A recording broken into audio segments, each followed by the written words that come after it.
√45 থেকে কত বিয়োগ করলে √5 হবে? তাহলে আমরা এই √45 থেকে সরাসরি বিয়োগ করব √5, তাহলে আমাদের উত্তর হয়ে যাবে। √45 মানে কত?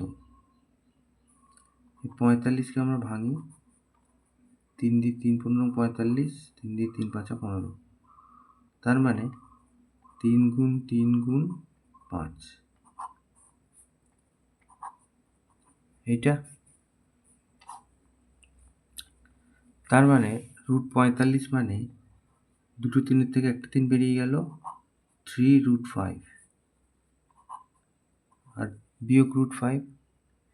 এইবার 3√5 থেকে আমি √5 যদি বিয়োগ করি, উত্তর হবে 2√5।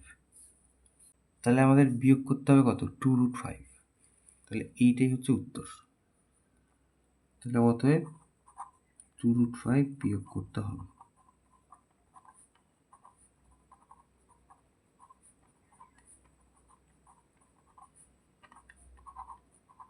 এইটা উত্তর।